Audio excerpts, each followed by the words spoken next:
जय श्री श्याम, जय श्री राधा कृष्ण। आप सभी को माघ मास की हार्दिक शुभकामनाएं। माघ मास सभी मासों में बड़ा ही पावन महीना है। इस मास में हमें स्नान, दान, धर्म, जप, तप आदि सभी करना चाहिए। माघ मास में माघ मास महात्म और माघ मास की कहानियां अवश्य सुननी चाहिए। आज हम माघ मास का अध्याय 14 श्रवण करेंगे। अध्याय शुरू करने से पहले हम श्री गणेश भगवान और अपने गुरुजनों का स्मरण करेंगे। विघ्न हरण तुम देवता, कर दो बेड़ा पार। प्रथम पूज्य संसार में, करुणा के आगार। बोलिए गणेश भगवान की जय। गुरु कुम्हार है शिष्य कुंभ, घड़ी घड़ी काढ़े खोट। अंतर हाथ सहार दे, बाहर बाहे चोट।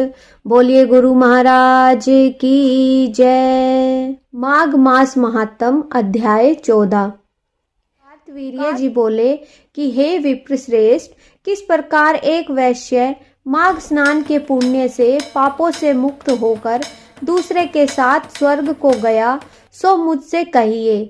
तब दत्तात्रेय जी कहने लगे कि जल स्वभाव से ही उज्जवल, निर्मल, शुद्ध, मलनाशक और पापों को धोने वाला है। जल सब प्राणियों का पोषण करने वाला है, ऐसा वेदों में कहा गया है। मकर के सूर्य माघ मास में गौ के पैर डूबने योग्य जल में भी स्नान करने से मनुष्य स्वर्ग को प्राप्त हो जाता है। यदि सारा मास स्नान करने में अशक्त हो तो 3 दिन ही स्नान करने से पापों के नाश होकर थोड़ा ही दान करें, वह भी धनी और दीर्घायु होता है।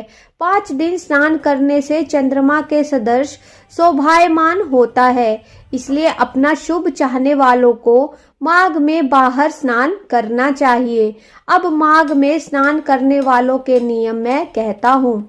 अधिक भोजन का उपयोग नहीं करना चाहिए, भूमि पर सोना चाहिए, भगवान की त्रिकाल पूजा करनी चाहिए, ईंधन, वस्त्र, कंबल, जूता, कुमकुम, घृत, तेल, कपास, रुई, वस्त्र और अन्न का दान करना चाहिए।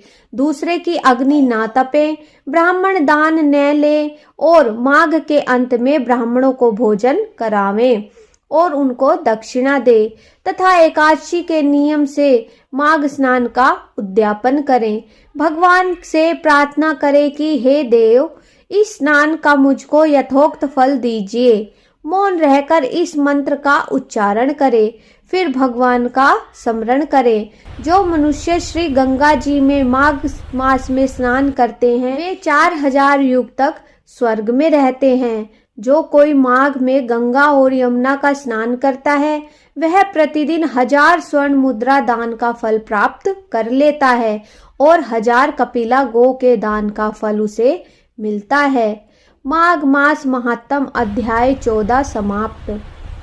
आज हमने माघ मास के स्नान की महिमा को जाना और माघ मास में स्नान करने से हमें किन पुण्य फलों की प्राप्ति होती है, इन सब का हमने श्रवण किया। यदि आपको ये वीडियो पसंद आई हो तो वीडियो को लाइक करें, चैनल को सब्सक्राइब करें और डेली नोटिफिकेशन के लिए बेल आइकन को जरूर दबाएं।